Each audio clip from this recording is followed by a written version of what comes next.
Welcome to lecture 2 of day 2 of Indian polity. आज हम लोग क्या क्या देखेंगे। आज हम लोग सबसे पहले सोर्स ऑफ इंडियन कॉन्स्टिट्यूशन देखेंगे, उसके बाद देखेंगे शेड्यूल एंड उसके बाद देखेंगे पार्ट। ये तीन चीज़ आज के लेक्चर में हम लोग देखेंगे। सबसे पहले हम लोग डे 1 का रिवीजन कर लेते हैं कि हम लोगों ने डे 1 में क्या क्या पढ़ा था। ठीक, चलिए डे 1 का रिवीजन करते हैं।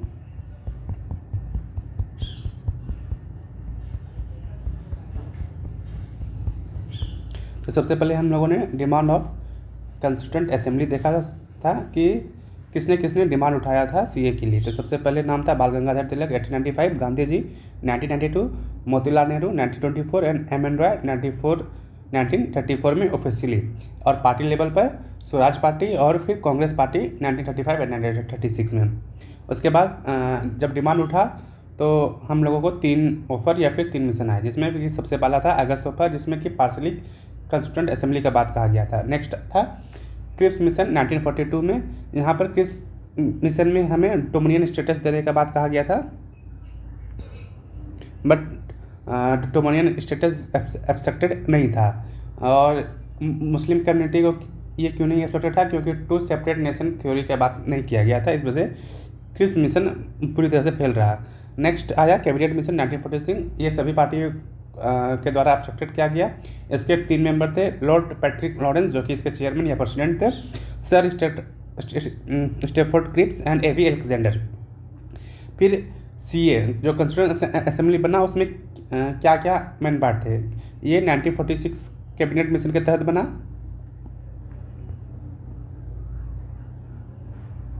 उसके बाद इसमें कौन सा वोटिंग सिस्टम यूज किया था, PRSTVS, proportional representation bye means of single transfer vote system. और इसका जो मेंबर था नॉमिनेटेड प्लस इलेक्टेड दोनों था। तो इसमें नॉमिनेटेड मेंबर कहाँ से आते हैं, प्रोविंसेस से, और इलेक्टेड मेंबर प्रोविंसेस से और नॉमिनेटेड मेंबर प्रिंसली स्टेट से। डिटर्मिनेशन ऑफ सीट कैसे हुआ था, on the basis of population. Total India का पॉपुलेशन उस टाइम 40 करोड़ था, जिसके हिसाब से India total India, it means उस टाइम इंडिया कहने का मतलब था इंडिया जो अभी वर्तमान में इंडिया है प्लस पाकिस्तान प्लस बांग्लादेश, इन तीनों का मिलाकर के टोटल 40 करोड़ पॉपुलेशन था, जिसके तहत 389 टोटल सीट का बात कहा गया था। और वहाँ पर इलेक्शन में सीट जनरल, मुस्लिम और सिख के हिसाब से डिवाइड भी किया गया था। तो इलेक्शन में प्रोविंसेस में 292 सीट्स प्लस चीफ कमिश्नर्स, ये दोनों जगह इलेक्शन हुआ था। और नॉमिनेटेड कहाँ से किए गए थे, प्रिंसली स्टेट, प्रोविंसेस और प्लस चीफ कमिश्नर्स, जहाँ की डायरेक्ट रूल था ब्रिटिश का। तो इसमें क्या लिख सकते हैं, डायरेक्ट कंट्रोल ऑफ ब्रिटिश। और princely state rule by king, जहाँ देसी रियासतें थी, मतलब कि जहाँ पर राजाओं का रूल था। उसके बाद हम लोग यहाँ पर आते हैं, टोटल जो इलेक्शन हुआ उसमें 208 सीट कांग्रेस ने जीती, मुस्लिम लीग ने 73 सीट, और फिर इंडिपेंडेंट एंड स्मॉल पार्टी ने टोटल 15 सीट थी। इन सब से जो सीट पर जो इलेक्शन हुआ, तो उसमें सबका हमको वहाँ पर हिंदू, मुस्लिम, Sikh, Anglo Indian, SC ST women, total 15 women ने जो है सीट जीता था अलग अलग असेंबली से। उसके बाद वर्किंग स्टार्ट हुआ। 9 दिसंबर 1946 में पहला मीटिंग हुआ, जहाँ पर डॉक्टर सच्चिदानंद सिन्हा को प्रोविजनल चेयरमैन बनाया, और वाइस प्रेसिडेंट किसको बनाया था, फ्रैंक एंथनी। और 11 दिसंबर को नेक्स्ट इंपॉर्टेंट मीटिंग था ये, जहाँ पर कि डॉक्टर राजेंद्र प्रसाद को परमानेंट प्रेसिडेंट और वाइस प्रेसिडेंट SC मुखर्जी और VT कृष्णाचार्य और सचिव HB अय्यर। उसके बाद 13 दिसंबर को फिफ्थ इंपॉर्टेंट मीटिंग क्यों, क्योंकि इस दिन जवाहरलाल नेहरू ने ऑब्जेक्टिव रेजोल्यूशन पास किया था, जिसको कि एडॉप्ट सभी के द्वारा कब किया गया था, 29 जन 1947 को। और यही ऑब्जेक्टिव रेजोल्यूशन बाद में जाकर के प्रीएम्बल बना। और ये प्रीएम्बल कहाँ से लिया गया था, USA, मतलब कि कुछ चीज़ चेंज करके ये मेनली USA का पार्ट था। ठीक, अब चेंजेस, जब 1947 15 अगस्त 1947 को देश आज़ाद हो गया, तो क्या क्या चेंज हुई। हम लोग का जो कंस्टिट्यूएंट असेंबली था वो फुल्ली सॉवरेन बॉडी बन गया। क्यों? क्योंकि जब तक वो ब्रिटिश इंडिया में थे तब तक कुछ ना कुछ वो अपना प्रेशर कंस्टिट्यूएंट असेंबली पर डाल सकते थे, लेकिन जैसे ही वो चले गए तो वो फुल सॉवरेन बॉडी हो गया। आज हम लोग अगर आज प्रीएम्बल का बात हुआ तो हम लोग सॉवरेन का मतलब भी समझ जाएंगे क्या होता है।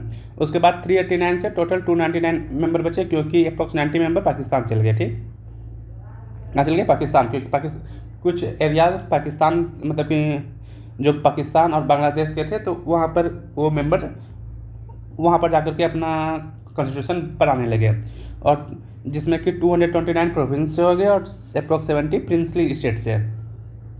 फिर आया अब हम लोग का constitution assembly as a interim government और लॉ मेकिंग बॉडी की तरह भी वर्क करेगा। उसके बाद CN 2 भाग में डिवाइड हो गया, एक जो कॉन्स्टिट्यूशन बना रहे थे और एक जो लेजिस्लेचर लॉ मेकिंग बॉडी का काम कर रहे थे। तो मेकिंग ऑफ कॉन्स्टिट्यूशन के चेयरमैन डॉक्टर राजेंद्र प्रसाद बने और लेजिस्लेचर के चेयरमैन कौन बने? GV मालविनकर, और ये ही बाद में जाकर के फर्स्ट लोकसभा स्पीकर बने। अगर इसका पूरा नाम देखा जाए तो गणेश वासुदेव मालविनकर। ठीक, उसके बाद एक्चुअल मेकिंग ऑफ स्टार्ट हुआ, जहाँ पर बी एन रॉ ने अपना फर्स्ट ड्राफ्ट प्रेजेंट किया, जिसमें कि 243 आर्टिकल और 13 शेड्यूल थे। शेड्यूल में वैसे बातों को रखा गया जो कि आर्टिकल में नहीं रखा जा सकता था। अगर बी एन राव का पूरा नाम देखा जाए तो बेंगल नरसिंह राव। ठीक, उसके बाद ड्राफ्टिंग कमेटी 22 अगस्त 1947 को फॉर्म हुई, जो कि मेनली जो बी एन राव के द्वारा फर्स्ट ड्राफ्ट शो किया गया था। इस पर पूरा डिस्कशन चलेगा। ड्राफ्टिंग कमेटी में टोटल 7 मेंबर थे। 7 मेंबर में एक मेंबर डॉक्टर BR अम्बेडकर, और नेक्स्ट 6 मेंबर कन्हैयालाल मानिकलाल मुंशी, ललित कृष्णा स्वामी अय्यर, एन गोपाला स्वामी अय्यर, सैयद मोहम्मद सदुल्ला, एन माधवराव, TT कृष्णाचार्य, जिसको आप ऐसे याद कर सकते हैं कान से नाक तक। के से कन्हैयालाल मानिकलाल मुंशी, ए से ललित कृष्णा स्वामी अय्यर, एन से एन गोपाला स्वामी अय्यर, से सैयद मोहम्मद सदुल्ला, नाक से एन माधवराव और तक से TT कृष्णाचार्य। BR अम्बेडकर पहले इलेक्शन कहाँ से जीते हुए थे? जैसुल कुल्ला से, जो कि ईस्ट पाकिस्तान का पार्ट था, लेकिन फिर उन BR अम्बेडकर को इंडिया में लाना था, सो कॉन्स्टिट्यूशन असेंबली का पार्ट बनाना था। तो फिर री इलेक्शन किया गया, जो पुणे के सीट से जो सीट जीते हुए थे उनको वहाँ से रिजाइन दिया गया, और फिर वहाँ से BR अम्बेडकर को सीट जिताया गया। इंडियन कॉन्स्टिट्यूशन में बहुत सारे डिफरेंट कमेटी बनी डिफरेंट काम को करने के लिए, जैसे कि ईस्टर्न कमेटी और ad hoc committee on national plan, जिसके चेयरमैन डॉक्टर राजेंद्र प्रसाद से fundamental committees on minorities, tribal, excluded area plus provisional constitution committee के चेयरमैन सरदार वल्लभ भाई पटेल, यूनियन कॉन्स्टिट्यूशन कमेटी और यूनियन पावर कमेटी के चेयरमैन जवाहरलाल नेहरू। जब कॉन्स्टिट्यूशन ड्राफ्टिंग कमेटी ने main 3 काम किए, जब कॉन्स्टिट्यूशन बन गया उसमें मेन 3 रीडिंग, 4 नवंबर 1948 से लेकर 9 नवंबर 1948 तक फर्स्ट रीडिंग, सेकेंड रीडिंग को मोस्ट इंपॉर्टेंट रीडिंग भी कहा जाता है, और थर्ड रीडिंग एंड 26 नवंबर 1949 को हम लोग का थर्ड रीडिंग कंप्लीट हो गया। इस दिन हम लोग का संविधान पूरी तरह से लागू नहीं हुआ, लेकिन मेनली कुछ आर्टिकल उस दिन से लागू हो गए, और 26 नवंबर को लॉ डे के रूप में टिल 2005 तक मनाया जाता था, बट आफ्टर 2005 इसको कॉन्स्टिट्यूशन डे के रूप में मनाया जाता है। बी एन राव जी हमारे कॉन्स्टिट्यूशन असेंबली के मेंबर नहीं थे, बल्कि वो एक लीगल एडवाइजरी थे। उन्होंने इंडिया के साथ साथ म्यांमार का भी कॉन्स्टिट्यूशन बनाने में मदद किया था, और साथ में वो पहले इंडियन थे जो कि इंटरनेशनल कोर्ट ऑफ जस्टिस के जज बने। 26 नवंबर को कौन सा आर्टिकल लागू हो गया था? 5, 6, 7, 8, 9, 60, 329, 366, 607 and 86 so one. Last meeting जो कॉन्स्टिट्यूएंट असेंबली का हुआ था वो 24 जनवरी 1950 को हुआ था। 12th मीटिंग था। इसके पहले 11 मीटिंग। अगर कहीं क्वेश्चन में आ जाए कि टोटल कितनी मीटिंग, तो 11 मीटिंग और 12 मीटिंग अगर दोनों ऑप्शन में रहा तो आप लोग 11 मीटिंग को ही टिक कीजिएगा। यहाँ पर राजेंद्र प्रसाद को फर्स्ट क्योंकि वो जो टोटल मेंबर थे वो इलेक्ट होकर आए थे, इनडायरेक्टली ही इलेक्ट थे प्लस नॉमिनेटेड थे, तो उन्होंने 24 जनवरी 1950 को राजेंद्र प्रसाद को फर्स्ट प्रेसिडेंट चूज़ किया। 284 मेंबर ने कॉन्स्टिट्यूशन पर उसी दिन साइन किया। इसी 284 में 8 वुमेन भी थे जिन्होंने उस पर कॉन्स्टिट्यूशन पर साइन किया। National anthem plus national song 24 जनवरी 1950 को ही एक्सेप्ट हुआ। नेशनल फ्लैग को कब एक्सेप्ट कर लिया गया था? 22 जनवरी 1947 को ही। 26 जनवरी 1950 को हमारा कॉन्स्टिट्यूशन पूरी तरह से लागू हो गया, जिसमें कि टोटल 22 पार्ट, 395 आर्टिकल और 8 शेड्यूल थे। प्रेजेंट में 25 पार्ट है, 470 प्लस आर्टिकल है। ये आर्टिकल हमेशा चेंज होते रहते हैं। कुछ न्यू कॉन्स्टिट्यूशन आ गया या फिर कुछ न्यू आर्टिकल ऐड हो गया कॉन्स्टिट्यूशन में, या फिर कोई आर्टिकल को रिमूव भी कर गया। तो अभी अप्रॉक्स मान के चलिए 470 प्लस आर्टिकल है और 12 शेड्यूल। टोटल अमाउंट हमारे कॉन्स्टिट्यूशन को बनाने में 64 लाख स्पेंड हुआ था। 60 कंट्रीज का कॉन्स्टिट्यूशन को स्टडी किया गया था। गवर्नमेंट ऑफ इंडिया एक्ट का अप्रॉक्स 70% तक हम लोग को इन्फ्लुएंस मिलता है। इन कॉन्स्टिट्यूशन पर इंग्लिश कैलीग्राफी प्रेम बिहारी रजादार द्वारा किया गया था। इन्होंने इंग्लिश कैलीग्राफी के लिए एक भी रुपया नहीं लिया था, बट इन्होंने हर एक पेज पर अपना साइन किया था और लास्ट पेपर इन्होंने अपने दादाजी का नाम लिखा था। हिंदी कैलीग्राफी बसंत कृष्णा वैद्या ने किया था और डेकोरेशन जो है शांति निकेतन के कलाकारों के द्वारा, के आर्टिस्ट के द्वारा क्या गया था। और मेनली अगर नाम पूछा जाए तो यहाँ पर आप लोग 2 नाम बोल सकते हैं। एक नाम आपका होता है ये क्या कहते हैं, नंदलाल बोस, और एक नाम Ram Manohar Sinha, B Ram Manohar Sinha.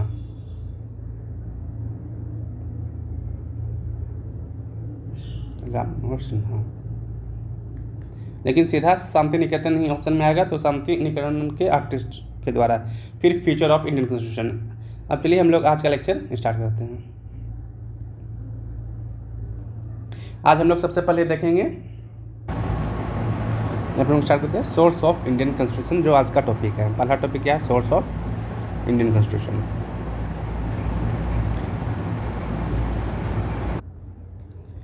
Indian constitution, Indian constitution में अप्रोक्स 60 कंट्रीज के कॉन्स्टिट्यूशन का रीडिंग किया गया था। तो हर एक रीडिंग से कुछ ना कुछ पार्ट लिया गया था और सबसे मेन पार्ट हम लोग को British, it means government of India act 1935 से देखने को मिलता है। Approx 70%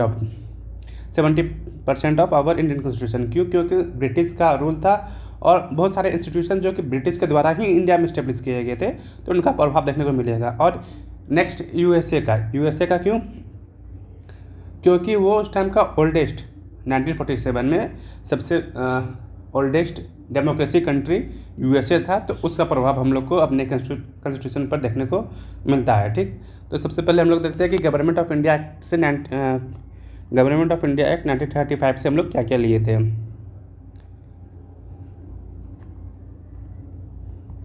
government of India act 1935, यहाँ से हम लोग फेडरल स्कीम, इट मीन्स देश में 2 गवर्नमेंट होगा, state government and central government. Office of governor,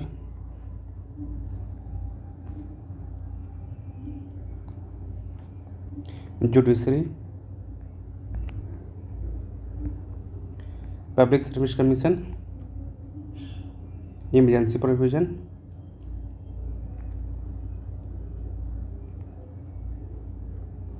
और भी बहुत सारी चीज़ जो हमने गवर्नमेंट ऑफ इंडिया एक्ट 1935 से लिए थे। सेकंड, ब्रिटिश कॉन्स्टिट्यूशन से क्या क्या लिए थे? British constitution, parliamentary form of government,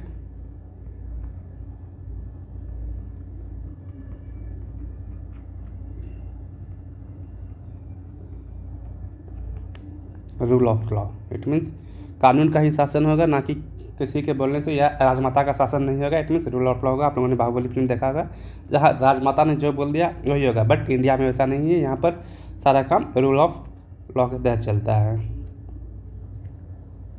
और क्या लिया गया था, सिंगल सिटीजनशिप आप लोग उसमें वहाँ कनाडा में भी देखने को शायद मिलता है,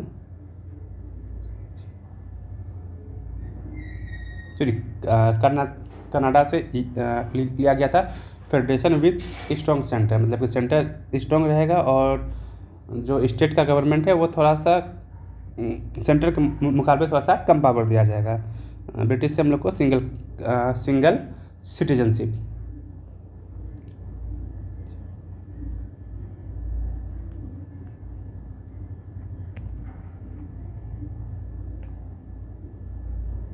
और क्या, कैबिनेट सिस्टम मंत्रिमंडल का, जैसे कि अभी इंडिया में जो करंट मंत्रिमंडल होते हैं, इट मीन्स जो सीएम के मुख्य 10-15 जो मंत्रीज होते हैं, जो कैबिनेट जो हमेशा पीएम के साथ रहते हैं, उनको कैबिनेट मिनिस्टर कहा जाता है, तो कैबिनेट मिनिस्टर। और भी बहुत कुछ लिया गया था, जैसे कि हाई कोर्ट जज, post of back communism, parliamentary privileges, ये सब ब्रिटिश कॉन्स्टिट्यूशन से लिया गया था। अब third, USA, United state of America से क्या क्या लिया गया, या यूएस, यहाँ से लिया गया फंडामेंटल राइट।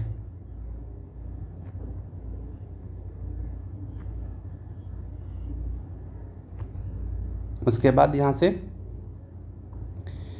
हाई कोर्ट जज, रिमूवल ऑफ सुप्रीम कोर्ट जज,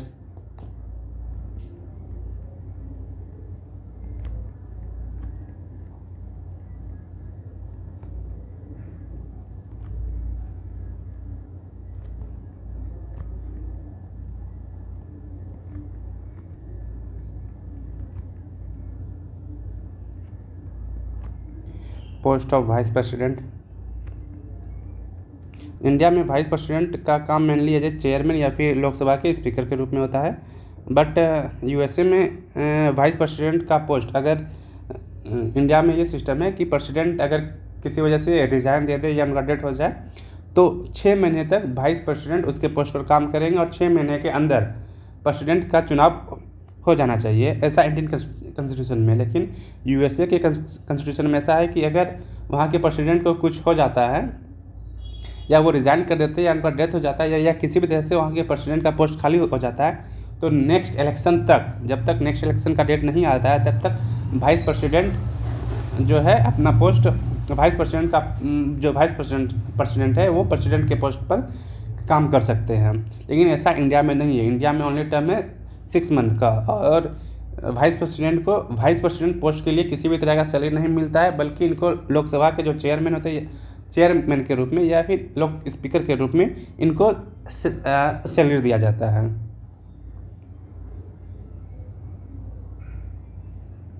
एक judicial review, important thing, judicial review. Judicial review का मतलब हो गया कि सुप्रीम कोर्ट का जज या फिर हाई कोर्ट पार्लियामेंट के किसी भी कानून, किसी भी आर्टिकल जो भी संशोधन करेंगे उसका जुडिशियल रिव्यू कर सकते हैं, वह सही है क्या नहीं है, या क्या वो कॉन्स्टिट्यूशन के लॉ एंड ऑर्डर को फॉलो कर रहा है या नहीं कर रहा है,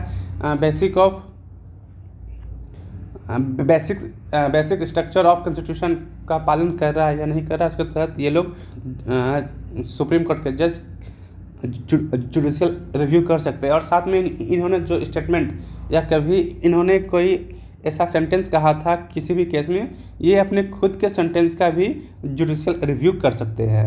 और इसीलिए इंडिया का supreme court one of the most powerful court कहा जाता है, क्योंकि उनको जुडिशियल रिव्यू की पावर है। और साथ में सुप्रीम कोर्ट के जज का जो सैलरी आता है वो लोग चार्ज होते हैं, charge of consolidated fund of India. जब हम लोग पढ़ रहे होंगे फाइनेंस बिल, मनी बिल, उस टाइम हम लोग देखेंगे क्या होता है consolidated fund, charge fund on off consolidated fund, ये सब बाद में देखेंगे हम। ये यूएसए से हो गया। Next Canada. कनाडा से क्या क्या बोरो किया गया था, federation with strong centre.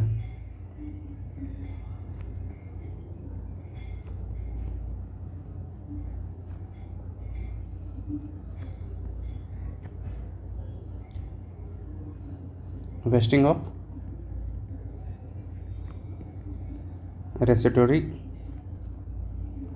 Power in the centre. ये क्या होता है?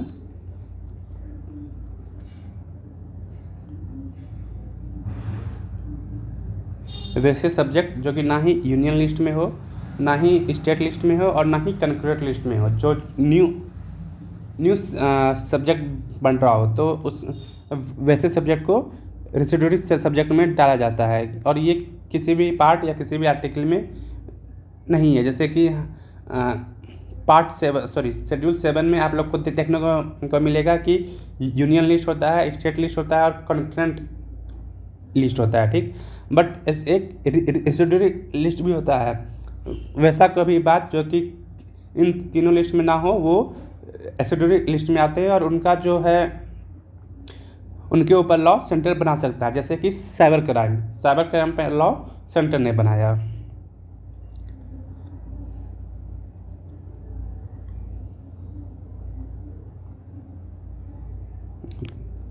कनाडा हो गया और आयरलैंड।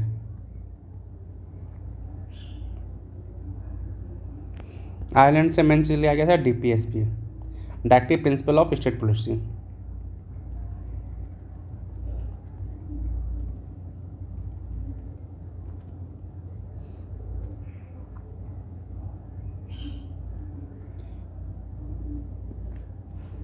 और क्या था?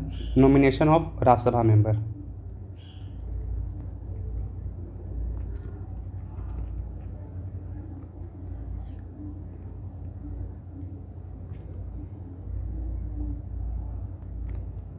DPSP वैसा गाइडलाइन है जो कि हमारे पार्लियामेंट को फॉलो करना है। देश को उस जितने भी कानून, जैसे कि DPSP पार्ट 4 में दिया गया है, आर्टिकल 36 से लेकर 51 तक, जैसे कि यूनिफॉर्म सिविल कोड हो गया, ये सब एग्जांपल है DPSP के, कि देश को उस तरह के रूप में ढालना है जहां पर हमारे टोटल DPSP लागू हो जाए। जो भी बात DPSP में लिखी गई है उनके लिए हम जाकर के कोर्ट में क्लेम नहीं कर सकते, ये सिर्फ सुझाव के लिए दिया गया है, ठीक।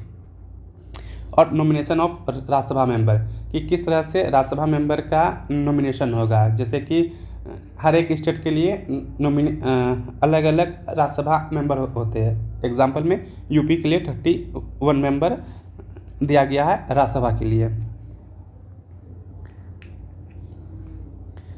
रशिया से क्या क्या लिया गया, या USSR उस टाइम था, अभी रशिया से लिया गया है फंडामेंटल ड्यूटीज़। और फंडामेंटल ड्यूटीज़ का वेट क्या गया, पार्ट 4A और आर्टिकल 51A में फंडामेंटल ड्यूटीज़ के बारे में कहा जाता है। और वहाँ से क्या लिया गया था, आइडियल जस्टिस। जब हम लोग प्रीएम्बल पढ़ेंगे तब इसके बारे में जानेंगे। आइडियल जस्टिस जैसे कि social, economical and political. Social, economical and political preamble में, ठीक। और भी बात लिया गया था, जर्मनी से लिया गया था suspension of fundamental right during emergency. Germany से किया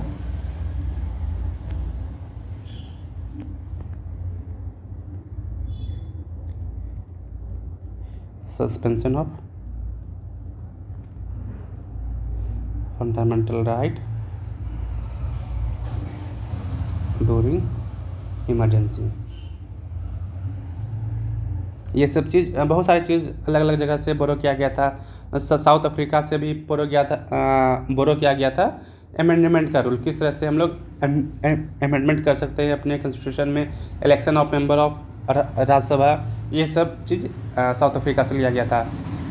और जापान से लिया गया था प्रोसीड्योर एस्टेब्लिश्ड बाय लॉ, ठीक। इतने सारी चीज़ अलग अलग जगह से इंडियन कॉन्स्टिट्यूशन में बोरो किया गया था।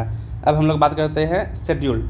टोटल हमारे इंडियन कॉन्स्टिट्यूशन में कितने शेड्यूल है, टोटल 12 शेड्यूल है, जिसमें कि स्टार्टिंग में कितने शेड्यूल थे, ओनली 8 शेड्यूल थे। उसके बाद 9, 10, 11, 12 डिफरेंट कॉन्स्टिट्यूशन अमेंडमेंट के द्वारा ऐड किया गया। तो हम लोग स्टार्ट करते हैं शेड्यूल अब।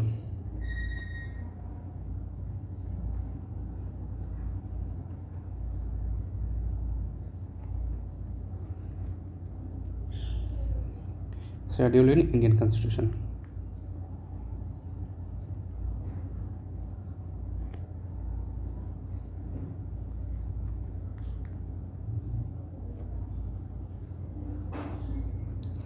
टोटल 12 शेड्यूल है, तो हम लोग फर्स्ट शेड्यूल से स्टार्ट करते हैं कि फर्स्ट शेड्यूल में क्या है।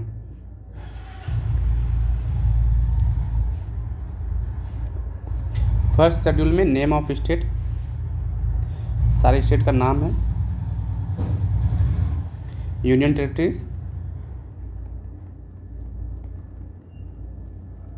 और साथ में उसका जुडिक्शन कहाँ पर रहेगा and their jurisdiction. Second schedule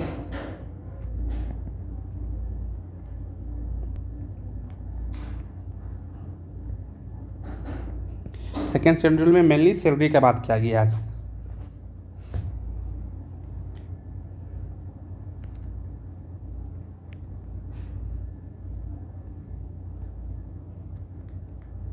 salary enrolment,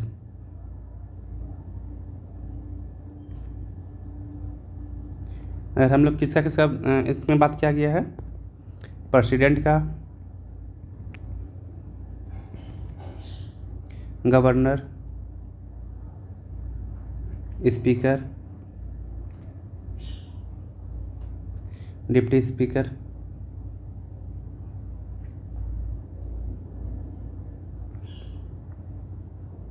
of Lok Sabha and ये किसका ऑफ लोकसभा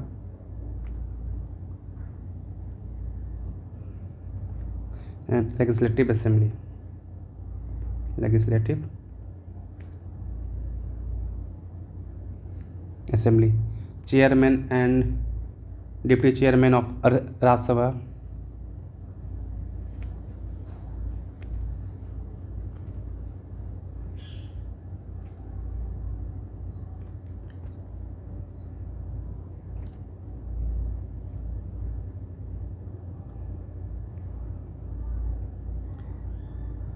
जज of supreme court and high court,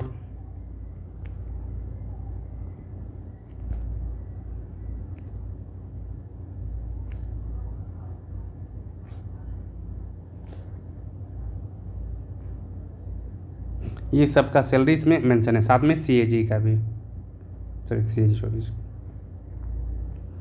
CAG और किसका किसका मेंशन नहीं है, MP, MLA, union and state minister, election commission and UPSC member, ये सब का जो सैलरी है ये इसमें मेंशन नहीं है। एमपी और एमएलए का सैलरी पार्लियामेंट तय करते हैं, ठीक, पार्लियामेंट अपने हिसाब से तय कर सकता है।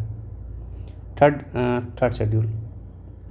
शेड्यूल में है ओथ, जब कोई भी union and state minister, MLA and MP का जब वो चुनाव जीत करके जाते हैं वो ओथ पढ़ते हैं, तो वो ओथ कहाँ से पढ़ते हैं, तो यूनियन जो हमारे थर्ड शेड्यूल में दिया गया है वो लोग वहाँ से अपना ओथ पढ़ते हैं, ठीक, जिसमें कि president and vice president, speaker, deputy speaker, Lok Sabha और चेयरमैन ऑफ राज्यसभा, ये सब का ओथ का जानकारी उनके अलग अलग शेड्यूल में ही दिया गया है, उनका ओथ का जानकारी थर्ड शेड्यूल से नहीं मिलेगा, ठीक।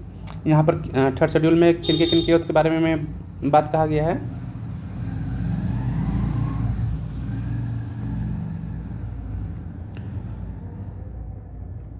ओथ एंड एफर्मेशन, शपथ ग्रहण,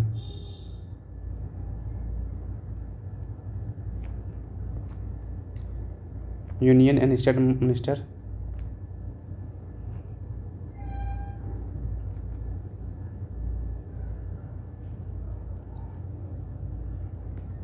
MLA and MP,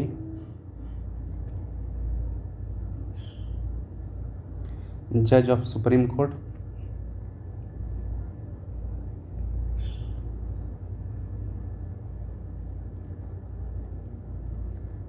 and high court,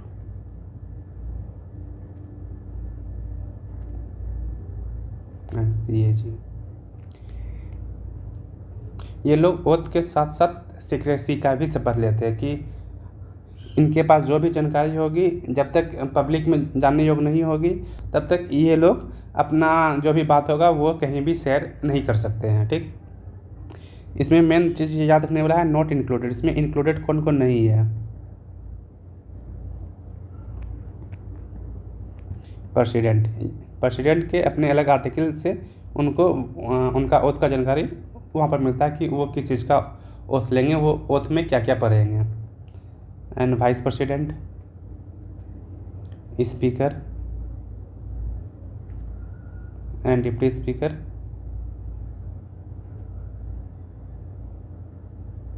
of Lok Sabha,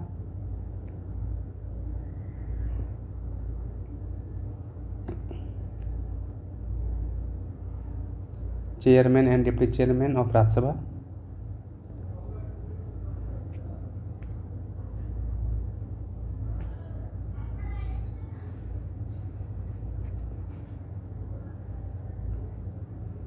and legislative council. Legislative council total 6 he state में है। ठीक, MLC, election commission,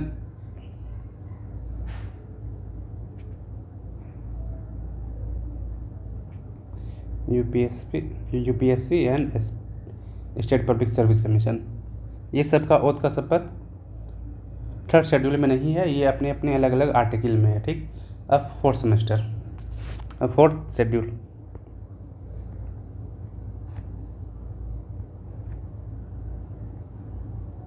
fourth schedule में किसका बात देखने को मिलता है? 4th शेड्यूल में administration allocation of seat in Rajya Sabha of state and UTs.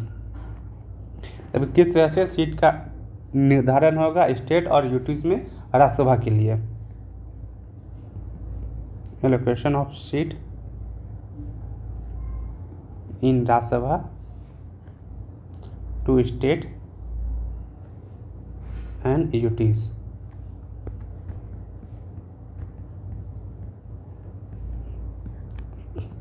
Fifth schedule में हम लोग को ट्राइबल एरियाज़ के बारे में पता चलता है और साथ में असम, मेघालय, त्रिपुरा, मिजोरम में इसमें शेड्यूल एरियाज़ के बारे में पता चलता है। और वो पार्ट 6 में जो है ट्राइबल एरियाज़ में।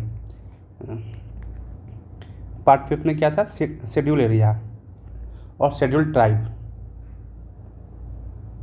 Administration of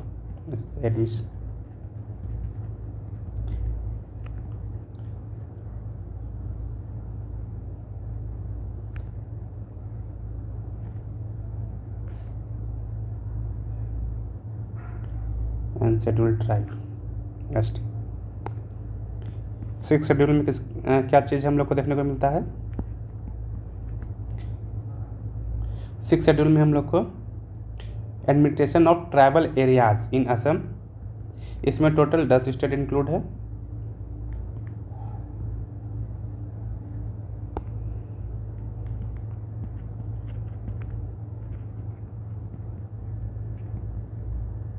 administration of tribal areas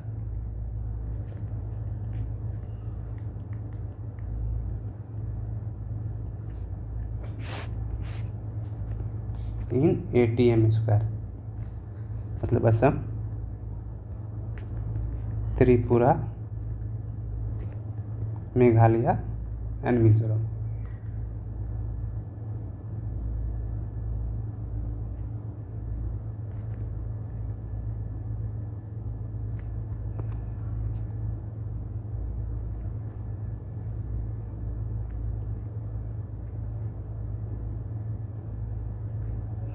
seventh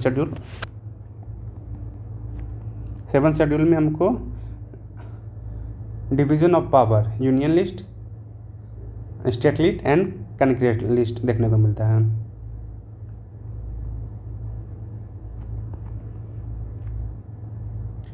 division of power,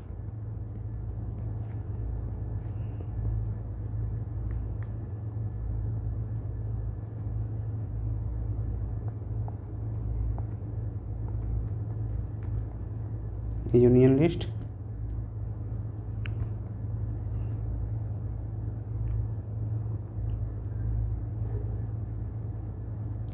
state list and concurrent list.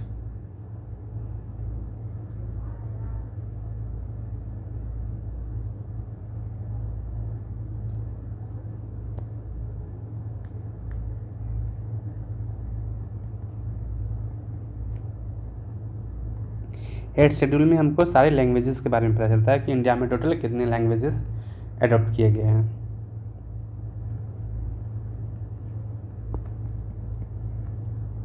Official language recognise किए गए इंडिया में, ऑफिशियल लैंग्वेज। पहले टोटल 14 लैंग्वेजेस थे बट अब 22 है, ये पहले।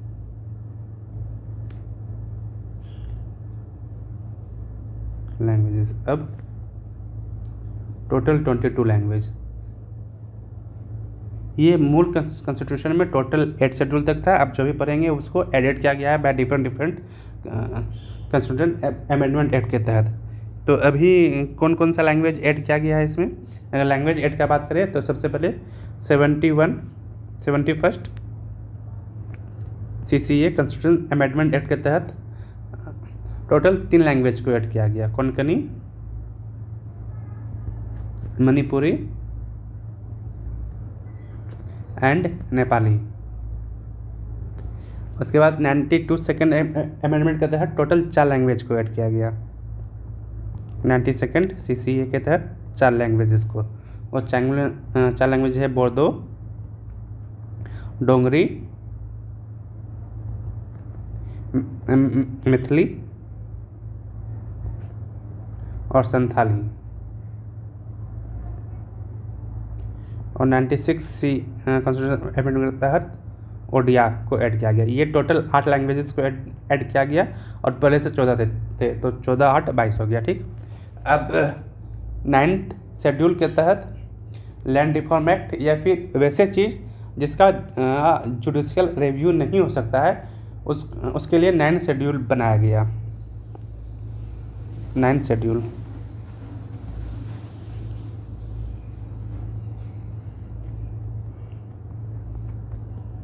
इसको कब ऐड किया गया? इसको फर्स्ट कॉन्स्टिट्यूशन अमेंडमेंट के तहत ऐड किया गया 1951, नो GR। मतलब कि वैसा कोई भी चीज़ अगर पार्लियामेंट किसी भी चीज़ को अगर 9th शेड्यूल में डाल देती है तो उसका जुडिशियल रिव्यू नहीं किया जा सकता है। लेकिन इस चीज़ को चेंज किया गया। क्या किया गया? केशवानंद भारती केस में एक बेसिक स्ट्रक्चर का नियम आया, डॉक्ट्रिन ऑफ बेसिक स्ट्रक्चर, कि अगर किसी भी चीज़ में बेसिक स्ट्रक्चर कॉन्स्टिट्यूशन का अगर उसमें सम्मिलित होगा या उसमें कुछ चेंजेस होगा तो उसका JR किया जा सकता है, जनरली नहीं किया जा सकता है। इसमें सबसे पहले चीज़ क्या ऐड किया गया था? लैंड रिफॉर्म, क्योंकि उस टाइम ज़मीन किसी के पास 1,000 बीघा ज़मीन है तो किसी के पास कुछ भी नहीं है, तो इस वजह से इसमें लैंड रिफॉर्म को ऐड किया गया था। मेनली इसलिए ऐड किया गया था क्योंकि पहले लैंड जो दिया गया था वो फंडामेंटल राइट के रूप में दिया गया था, उसको हटा करके 9th शेड्यूल में डाला गया क्योंकि उस सबके साथ समानता लाने के लिए।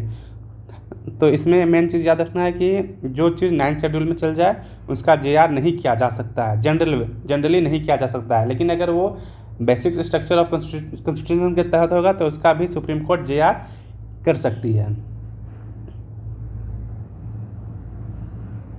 अब 10th schedule.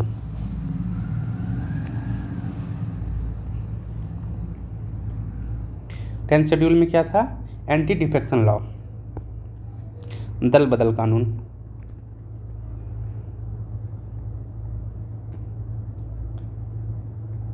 Anti defection law में क्या था? एंटी डिफेक्शन लॉ में था कि मेनली ये हमारे देश को बचाने के लिए लाया गया था कि कोई भी MLA कहीं से भी जीत करके कहीं किसी और के पार्टी में नहीं चल जाए। इसके लिए 10th शेड्यूल में एंटी डिफेक्शन लॉ लाया गया। इसमें क्या क्या बात था?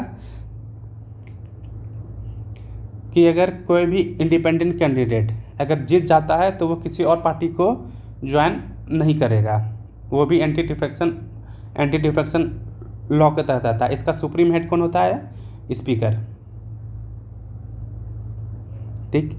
मेंबर ऑफ पार्लियामेंट में या पार्लियामेंट में स्पीकर इसका सब कुछ एंटी डिफेक्शन लॉ का कानूनी रखवाला होता है।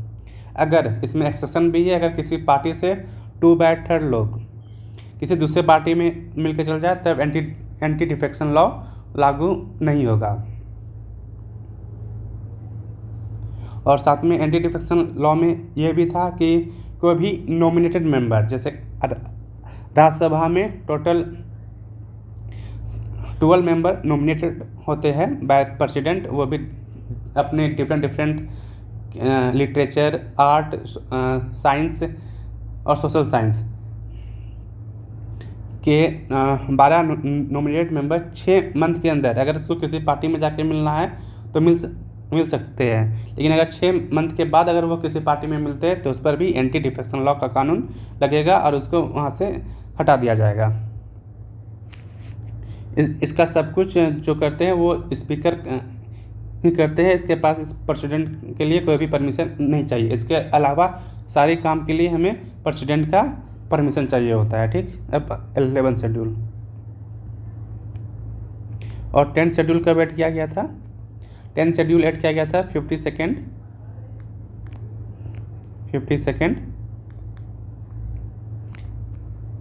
कॉन्स्टिट्यूशन अमेंडमेंट एक्ट 1985,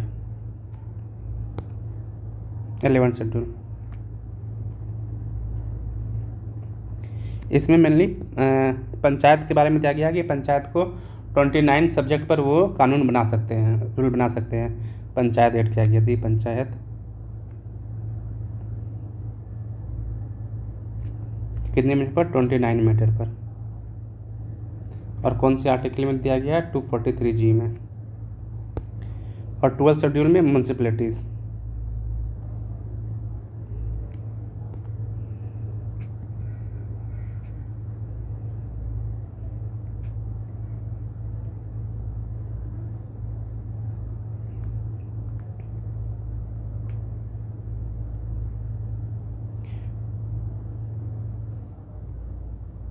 इसको टोटल 18 सब्जेक्ट या मीटर 18 सब्जेक्ट। इसका कहाँ पर बात किया गया? 243W में। और इसको कौन से constitution amendment act 73rd constitution amendment act 1992 के तहत ऐड किया गया। और इसको 74th कॉन्स्टिट्यूशन अमेंडमेंट एक्ट 1992 के तहत ऐड किया गया। ये थे टोटल शेड्यूल आज के लिए। नेक्स्ट लेक्चर 3 में हम लोग पार्ट्स ऑफ इंडियन कॉन्स्टिट्यूशन देखेंगे और प्रीएम्बल के बारे में देखेंगे। Thank you.